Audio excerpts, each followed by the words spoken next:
So you want to hunt yourself a deer this season in 2024. So do I, man.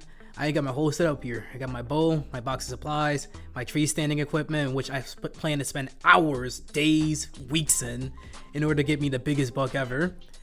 I've been practicing my deer sounds to attract them. I even have my... I would really prefer if you would be quiet. Look, all of that is important. They will help you in catching a deer, but there are better and maybe even faster ways to start. Let's go back and figure out the basics together. To start, deer are animals. Yeah, I know that's a no-duh situation, but yeah, they are. But just like us, they have their own behaviors that can be broken down to a pattern of sorts. Once you figure them out, you can dramatically improve your odds of nabbing one of nature's treasures. First thing off the bat, you need to figure out just where exactly the bucks are going to be in your area. This takes way more than just looking from the left to the right using binoculars, just trying to scan it like that. We actually got to do research with it. If it's early in the year, let's say September through mid-October, most hunting locations should be set to take care of advantage between buck bedding areas and the spaces where they get their food or water sources. As we shift into late October and November, you'll want to focus on rut-related movements, which are still centered around bedding and feeding patterns, but will be more focused on where the does are in relationship to the bucks. Find the does and you'll find where the bucks want to be at. You also want to consider any travel corridor or funnel in between these doe zones. Finally, in December and beyond, you're going to want to refocus on that simple bedding to feeding movement. In your area, you know some of this can be changed a bit, but it's important to know. You also want to keep in mind that if hunters are abusing a certain spot, you might want to take a backseat from that. I'll elaborate more about that in the future.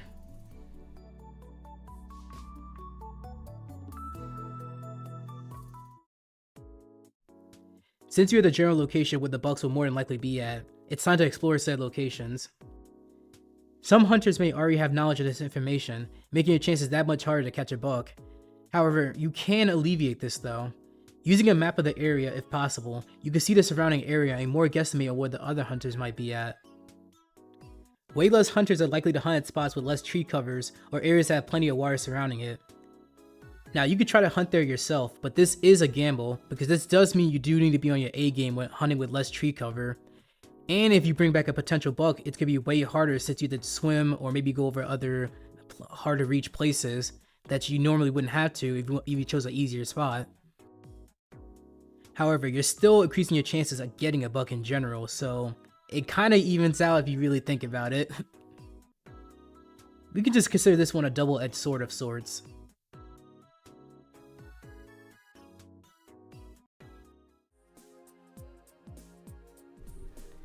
So I mentioned this earlier in the video, but there's definitely a limit onto how much you should be abusing these extremely great spots. Now, don't get me wrong, you definitely deserve it. You found the spot, you did the research and everything, but if you do want to keep that spot productive, it might not be wise to do like all your hunting there in that season. Maybe like once, twice, that'd probably be fine, but over abusing the spot, it's like 5 to 6 times in the season, you're just going to ruin it for yourself, and if anyone else finds the spot, you're going to ruin it for them.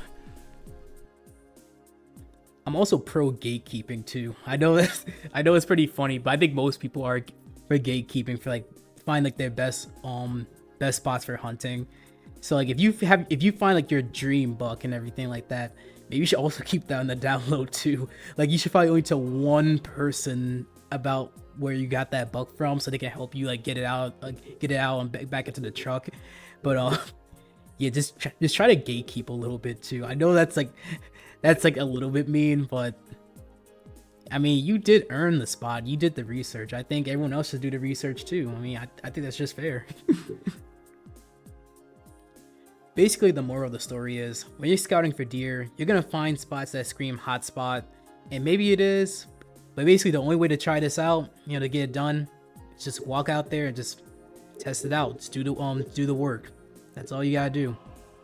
That's pretty much the end of that. That's the end of the video. I appreciate you for listening and have a great rest of your day.